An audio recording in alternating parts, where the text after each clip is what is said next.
शनि केवल छाया पुत्र हूँ, छाया पुत्र ही रहूंगा।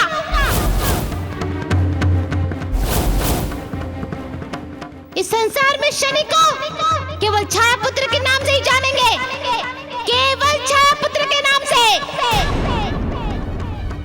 मेरे नाम के साथ मेरे पिता का नाम नहीं लिया जाएगा। मेरे नाम के साथ मेरे पिता का नाम नहीं लिया जाएगा। मेरे नाम के साथ मेरे पिता का नाम नहीं लिया जाएगा।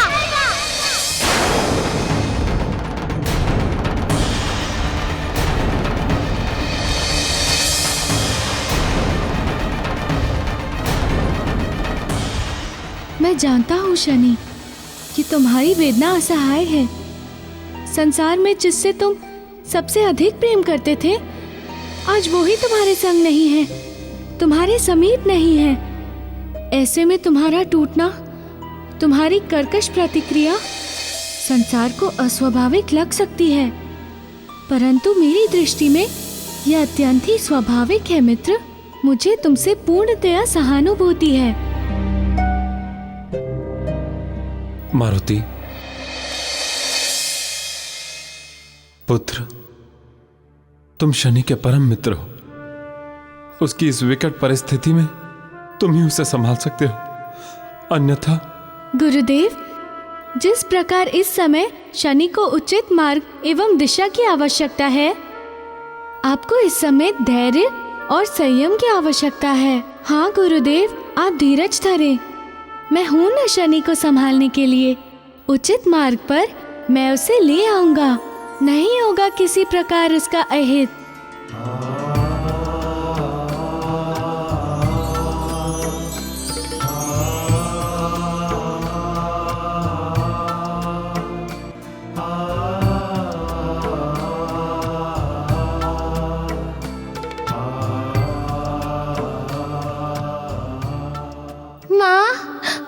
माँ, वापस आ जाओ माँ, मैं आपके बिना नहीं रह सकता।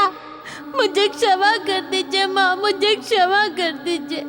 मैं जानता हूँ कि मैंने आपको बहुत दुख दिए, इसलिए आप चले गए माँ। परंतु मैं आपको आज वचन देता हूँ कि मैं आपको किसी प्रकार का कष्ट नहीं पहुँचाऊंगा। कभी आपको छोड़कर आपसे दूर नहीं जाऊंगा। बस एक बार मेरे पास आ जाइए माँ। मैं आपका पुत्र हूँ।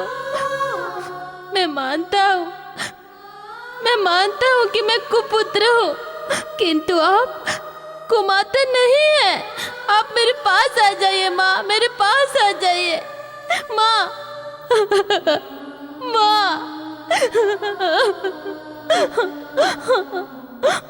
माँ।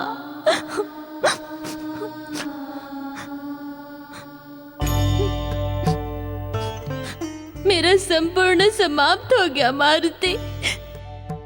मेरा समस्त उजड़ गया। मेरी माँ मुझे छोड़कर चली गई मारुति। मैं अकेला हो गया, नितांत अकेला।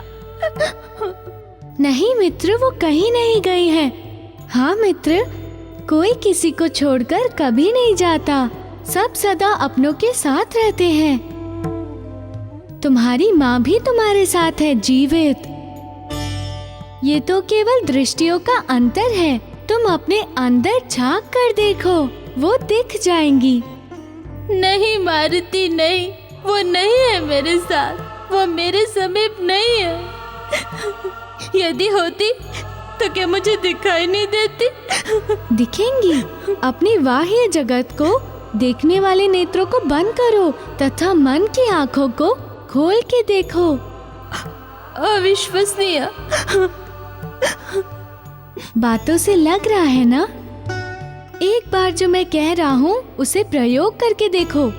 अपने नेत्रों को बंद करो तथा अंतरात्मा से पुकारो अपनी माँ को। वो दिखेंगी तुम्हें, तुम्हारे निकट आते हुए।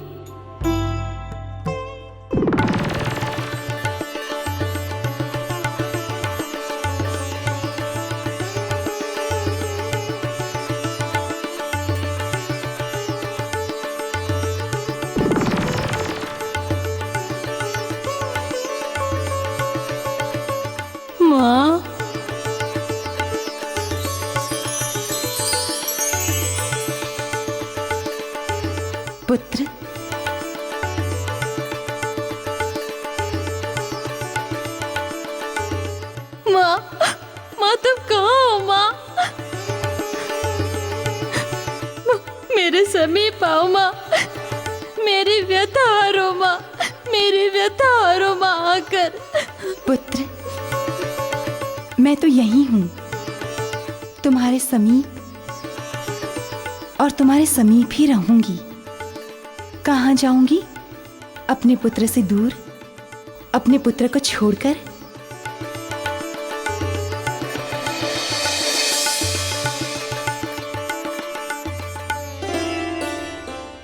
तुम्हारा कथन सत्य था मारुति, माँ तो मेरे समीप ही है। परंतु मारुति, इतनी पीड़ा क्यों है? इतना दुख क्यों होता है? इतना क्रोध क्यों आता है? शनि, क्रोध, मद, मोह, लोभ, शोभ, ये सब ऐसे तत्व हैं जो किसी के भी मन को भटका देते हैं। किंतु जब तुमने अपने मन को नियंत्रित करके, एकाग्र करके अपनी माँ को बुलाया तो वो चली आई। तात्पर्य, किसी भी वस्तु को प्राप्त करने हेतु मन की एकाग्रता आवश्यक है, अर्थात तुम अपने मन को एकाग्र करो। कैसे? ज्ञान के मार्ग पर चलकर।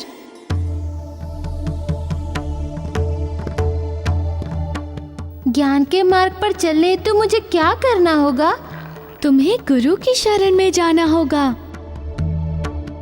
उनके सानिध्य में रहना होगा। वही तुम्हें उचित दिशा एवं उचित दिशा का ज्ञान देंगे। सदैव स्मरण रखना मित्र कि योग्य गुरु के अभाव में उचित ज्ञान असंभव है।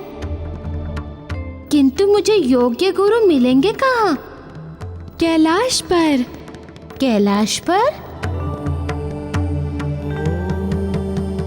हाँ, केवल महादेव ही तुम्हें उचित मार्ग बता सकते हैं। परंतु क्या वो मुझे शिष्य के रूप में स्वीकार करेंगे? क्यों नहीं, अवश्य स्वीकार करेंगे।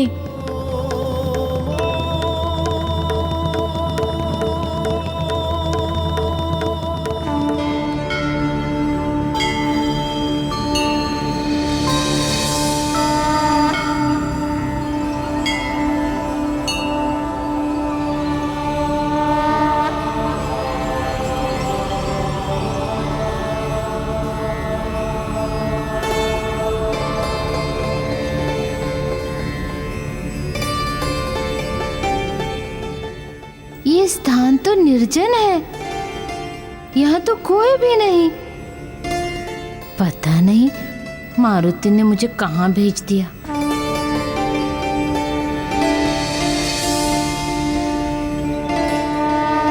आप कहाँ हैं? कहाँ हैं आप? चले आओ शनि, चले आओ। आओ शनि।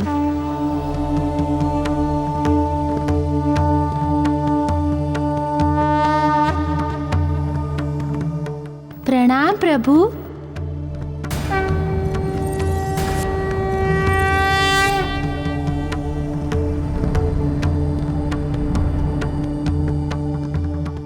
आओ शनि, हम तुम्हारी ही प्रतीक्षा कर रहे थे। प्रभु, मैं आपसे ज्ञान अर्जित करने आया हूँ।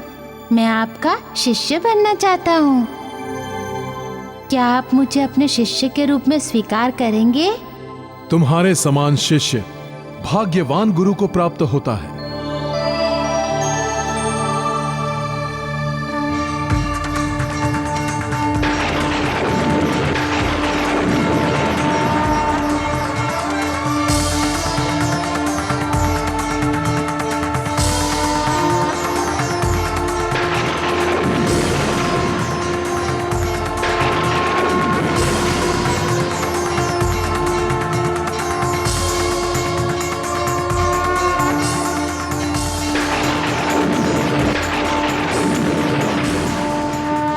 आज से तुम हमारे शिष्य हुए।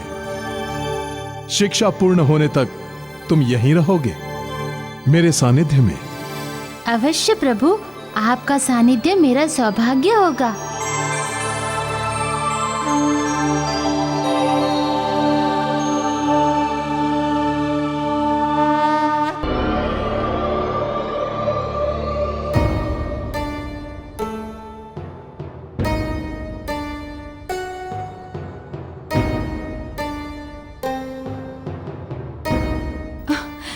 शनि कहाँ है मारुति?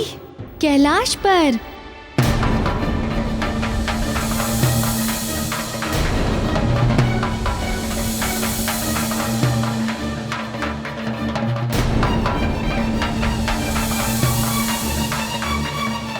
कैलाश पर?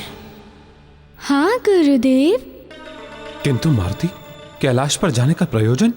शिक्षा ग्रहण करने हेतु। शिक्षा ग्रहण करने हेतु? हाँ माते, महादेव ने शनि को अपने शिष्य के रूप में स्वीकार कर लिया है। इसीलिए शनि अभी महादेव के पास शिक्षा अध्ययन करने के लिए गया है।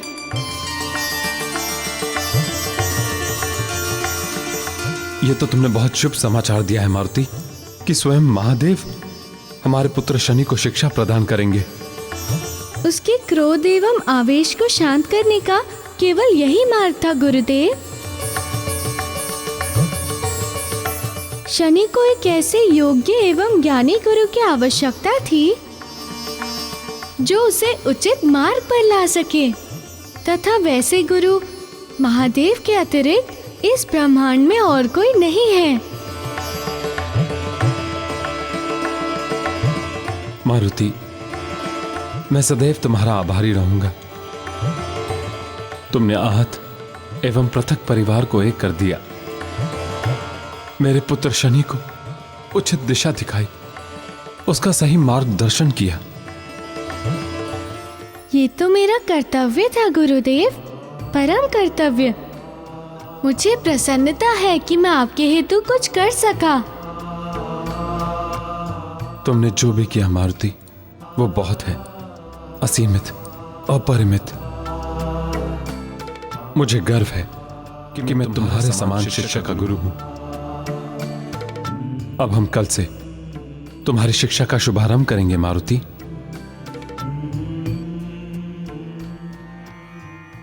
अज्ञानतिमिरान्धस्य ज्ञानाञ्जनशलाकया चक्षुरुन्मीलितं येन तस्मै श्रीगुरवे नमः।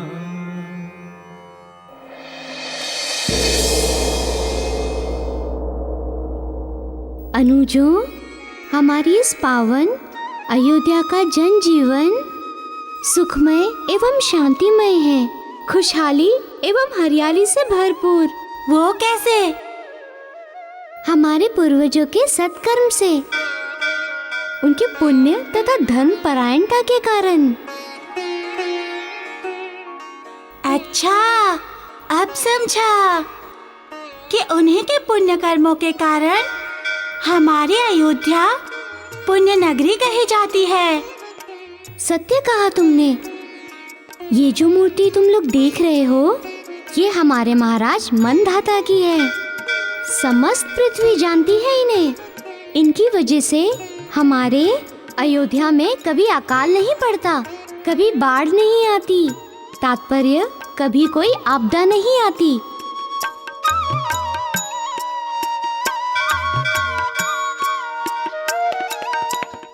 तो इसका अर्थ ये हुआ भ्राताश्री कि प्राणी का सत्कर्म आपदाओं से बचने की ढाल है। हाँ, तभी तो यहाँ आज तक ऐसा कुछ नहीं हुआ। बिल्कुल। हाँ पुत्रों, तुम लोगों ने बिल्कुल सत्य कहा। पिताश्री आप? हमारे पूर्वज महाराजा मंदाता ही कारण है हमारे राज्य की प्रसन्नता और हरियाली की। ऐसा क्या किया होगा पिताश्री उन्होंने? कौन सी घटना रही होगी इसके पीछे? महाराजा मंदाता अत्यंत ही कर्मठ और न्यायप्रिय राजा थे। एक बार की बात है, अयोध्या राज्य में भीषण दुर्भिक्ष पड़ा। समस्त अयोध्यावासी भूख और प्यास से त्रस्त थे। कई वर्षों से यहां वर्षा नहीं हुई थी।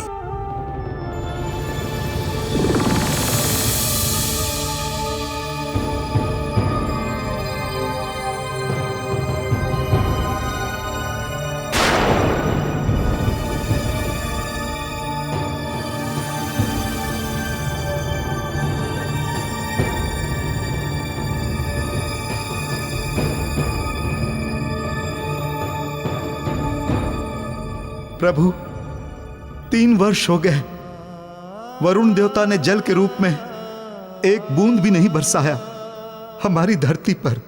हम कैसे जीवित रहेंगे, कैसे जीवित रहेंगे हम जल बिन? अब तो केवल एक ही मार्ग शेष रह गया है, केवल एक ही मार्ग। हरिया लाए हो?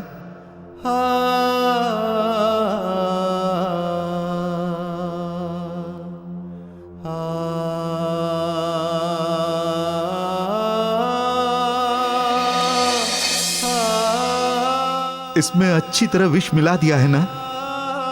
इस रोटी का एक ग्रास 3 वर्षों के अकाल तथा भूख और प्यास से मुक्ति दिलाएगा। देखा नहीं जाता अपनी आंखों के सामने पत्नी और बच्चों को भूख और प्यास से तड़प कर मरते हुए, परंतु अब नहीं, मुक्ति का मार्ग मिल गया है बंधुओं। मुक्ति ही चाहिए काका, इस भीषण अकाल से। माँ बेटी, पत्नी बहन और बच्चों के कंकाल देखते देखते ये आंखें पथरा गई हैं। अब तो बस ये आंखें सदा के लिए बंद हो जाए तो ही अच्छा है।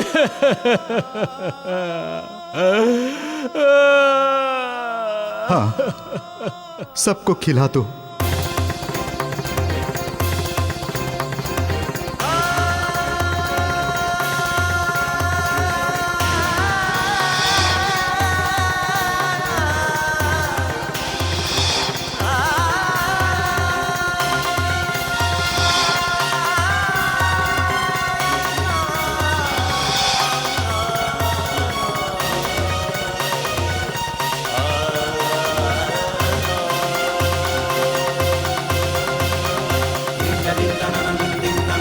हे विधाता, हमें क्षमा करना।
रुक जाइए।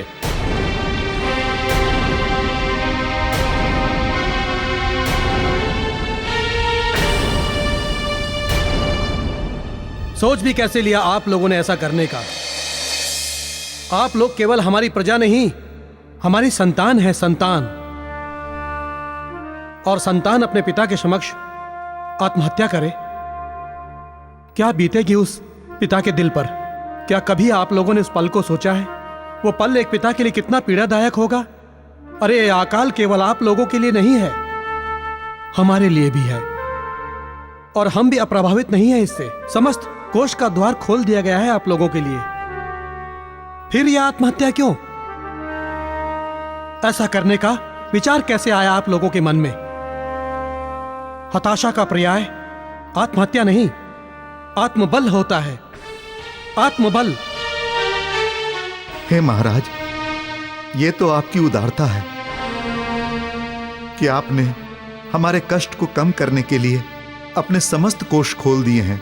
आपने बहुत कुछ किया है हमारे हेतु, और कितना करेंगे। हम जानते हैं कि आपके समस्त कोष रिक्त हो चुके हैं, और जो कुछ भी थोड़ा बहुत अनाज बचा है, अगर वो भी हम खा लेंगे तो आप क्या खाएंगे? आपके भी तो परिवार है, संतानें हैं। आप ही लोग तो हमारा परिवार है, हमारी संतान है। ये विचार कीजिए कि यदि आप सब लोगों को कुछ हो गया तो कैसे जिएगा ये मंदाता? वो तो जीते जी ही मृत के समान हो जाएगा।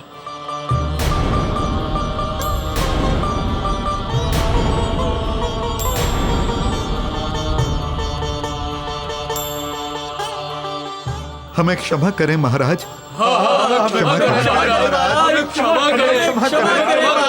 हमसे बहुत बड़ी भूल हो गई जो हमने आत्महत्या का निर्णय लिया, परंतु अब हम वचन देते हैं कि हम ऐसा कोई भी काम नहीं करेंगे जिससे आपको ठेस पहुंचे। हम जिएंगे भी आपके लिए एवं मरेंगे भी आपके लिए। अयोध्या नरेश मंदाता भी आप लोगों को वचन देता है कि मैं आप लोगों का रत्ती भर भी अहित या मंगल नहीं होने दूंगा। विपत्ति की अग्नि में आप लोगों से पहले यह मंदाता अपनी आहुति देगा। विश्वास कीजिए, भगवान पर भरोसा रखिए, मैं इस समस्या का हल अवश्य ढूंढूंगा। तत्पश्चात यदि ईश्वर ने चाहा तो वरुण देवता और इंद्र देवता की कृपा अवश्य बरसेगी, वर्षा अवश्य होगी।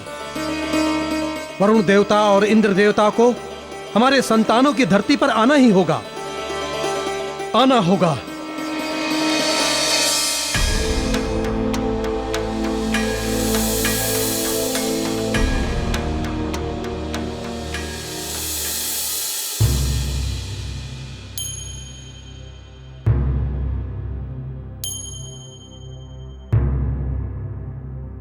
मुनिवरों, अयोध्या 3 वर्षों से अकाल के प्रकोप में है। अभी तक तो मैंने प्रजाजनों और राज्य का भार संभाल लिया है, किंतु यदि शीघ्र ही कोई हल नहीं निकाला गया तो कुछ भी शेष नहीं बचेगा। भविष्य में अधिक समय तक मेरे हेतु भी संभालना संभव नहीं होगा। हाँ महाराज, आपका कथन सत्य है। प्राकृतिक आपदा से संसार के प्राणी का सामना करना कठिन होगा। हमने भी अपनी ओर से वो संपूर्ण प्रयास कर लिए, परंतु कोई भी प्रयास सार्थक सिद्ध फल नहीं हुआ। हवन से लेकर यज्ञ, पूजा, प्रार्थना सब करने के पश्चात भी कोई परिणाम सामने नहीं आया। यदि आज गुरु वशिष्ठ यहां होते तो कोई ना कोई मार्ग अवश्य निकल आता, किंतु वे 5 वर्षों से तपस्या के लिए गए हैं। महाराज, अब तो बस एक ही मार्ग बचा है। यदि आप अन्यथा ना लें तो कहूं? कहिए।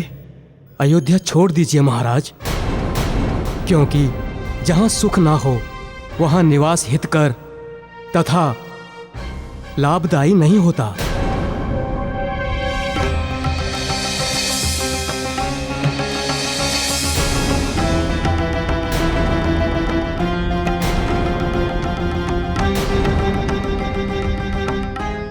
ऋषिवर, ये नगरी तो भगवान विष्णु की आदि नगरी है। कैसे छोड़ दें इसे? कहां जाए पलायन करके? ऋषिवर, हमारे पूर्वजों की निशानी है इस धरा की मिट्टी। मार्ग है राजन।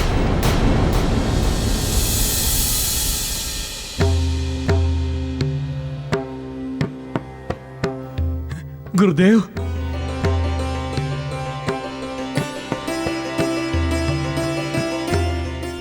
गुरुदेव, आप आ गए, आप आ गए गुरुदेव। कल्याण हो। उठो वत्स, उठो। कृपा कीजिए गुरुदेव, कृपा कीजिए। पूरा अयोध्या संकट से घिरा हुआ है। मुझे ज्ञात है राजन कि पिछले 3 वर्षों से अयोध्या में वर्षा नहीं हुई है। हाँ, हाँ गुरुदेव, चारों ओर हाहाकार फैला हुआ है। आप ही इस समस्या का कोई समाधान निकाल सकते हैं। राजन, इस संकट से उबरने का एक समाधान है।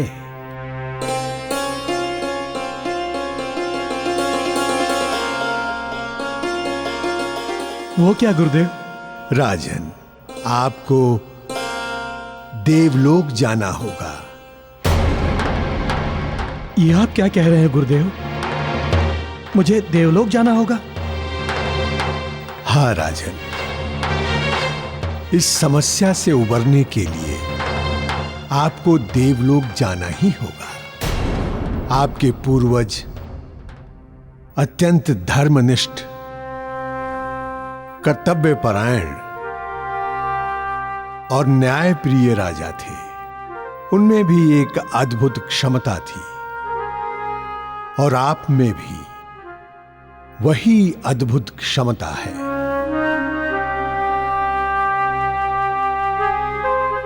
और राजन, आप में भी वही क्षमता है कि आप सशरीर देवलोक जा सकते हैं।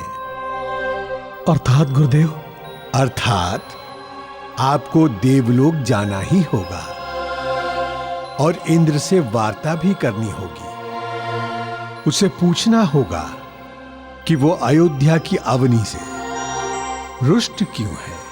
परंतु गुरुदेव, हमने तुम्हें प्रसन्न करने के लिए कितने यज्ञ और हवन किए, परंतु पता नहीं क्यों कभी भी उनकी अनुकंपा हम पर नहीं हुई।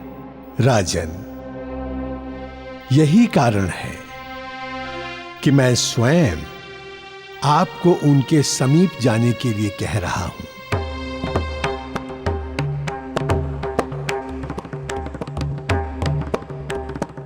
ठीक है गुरुदेव,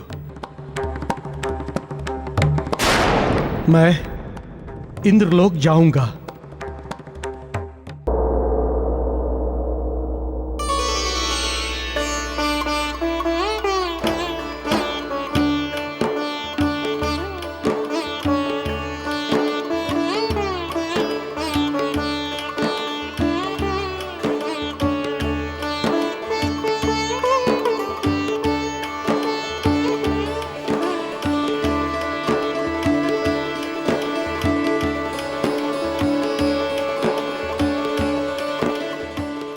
महाराज, इस अश्व कुलश्व के ऊपर आपको स्वर्ग लोक लेकर जाने का बहुत बड़ा दायित्व है।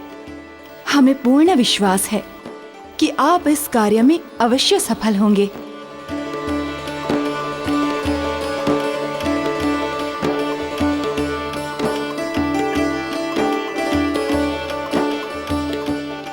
कल्याण हो राजन। ये अश्व आपका वो कुल अश्व है जिसकी पीठ पर बैठकर कभी आपके पूर्वज इंद्रलोक जाया करते थे, और आज आपको इसकी पीठ पर बैठकर जाने का व गमन करने का सुअवसर प्राप्त हो रहा है।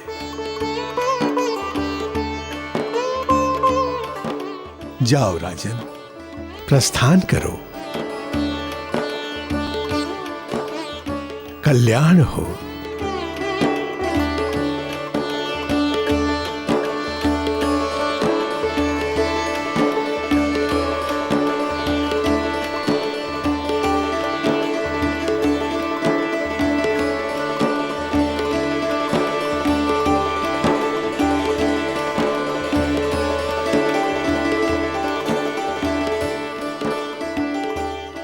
हमें इंद्रलोक ले चलो।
देवगणों, जो ध्वनि हमें सुनाई दे रही है, क्या वही ध्वनि आप लोगों को भी सुनाई दे रही है? हाँ इंद्रदेव, किसी अश्व के हिनहिनाने की ध्वनि आ रही है। अश्व? आश्चर्य है, स्वर्गलोक में यहां भला कौन आ सकता है?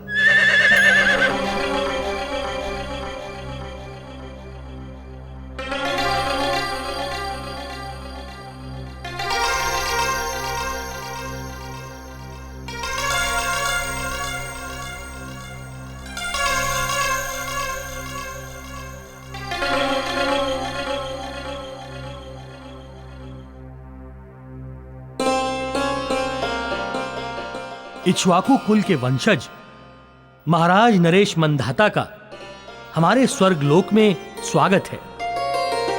कहिए महाराज, आज अचानक स्वर्ग में आने का प्रयोजन क्या है?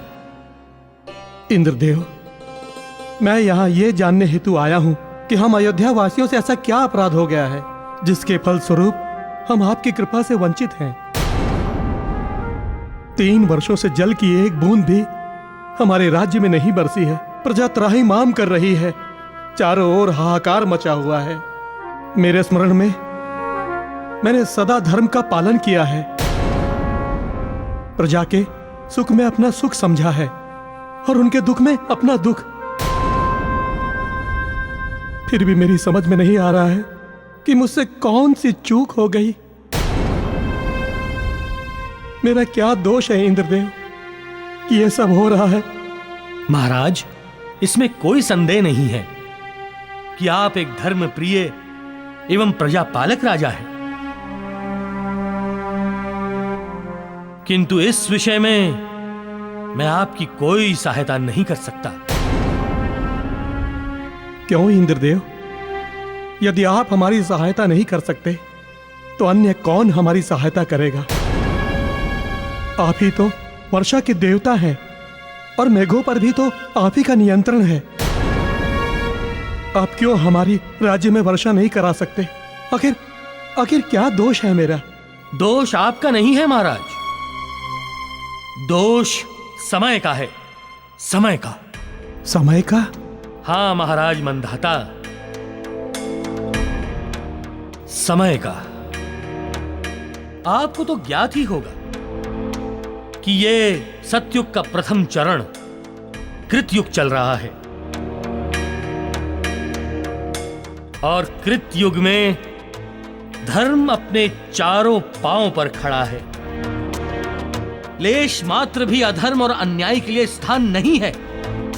किंतु महाराज, बड़े दुख के साथ कहना पड़ रहा है कि आपके राज्य में अधर्म हो रहा है। ये आप क्या कह रहे हैं इंद्रदेव? अधर्म हमारे राज्य में? हाँ महाराज, आपके राज्य में। परंतु मंधाता के राज्य में ऐसा किया किसने इंद्रदेव? कौन कर रहा है ऐसा दुष्कर्म? अयोध्या में ऐसा अधर्म नहीं हो सकता देवराज इंद्र। कैसे हो सकता है? कैसे हो सकता है? सुनना चाहते हैं महाराज तो सुनिए।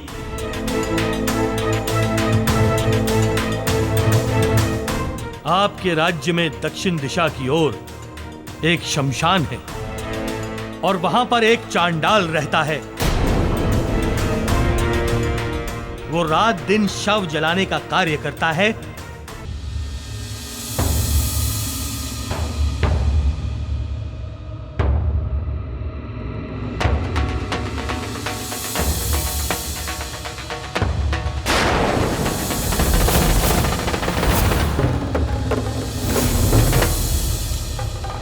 शांताकारं भुजगशयनं पद्मनाभं सुरेशं विश्वाधारं गगनसदृशं मेघवर्णं शुभांगं लक्ष्मीकान्तं कमलनयनं योगभिर्ध्यानगम्यं वन्दे विष्णुं भवभयहरम् सर्वलोकैकनाथं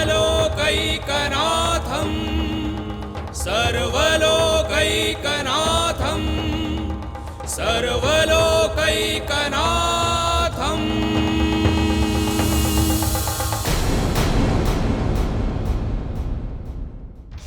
सत्य तो यह है महाराज कि वो चांडाल एक मलेच्छ है, उसे पूजा अर्चना करने का कोई अधिकार नहीं है। तदुपरांत वो भक्ति कर रहा है, यही अधर्म है। जिस कार्य की अनुमति ना हो और वही कार्य किया जाए तो वो अधर्म कहलाता है। और महाराज, ये अधर्म हुआ है आपके राज्य में, तथा यही कारण है कि हम अयोध्या की धरती पर वर्षा नहीं कर सकते। किंतु यदि आप चाहते हैं कि आपके राज्य में वर्षा हो तो उसके लिए एक ही मार्ग है, एक ही मार्ग। कौन सा मार्ग है इंद्रदेव? मुझे बताइए, मुझे बताइए। वो मार्ग है महाराज कि आप अपने इन्हीं हाथों से स्वयं उस चांडाल की हत्या कर दीजिए।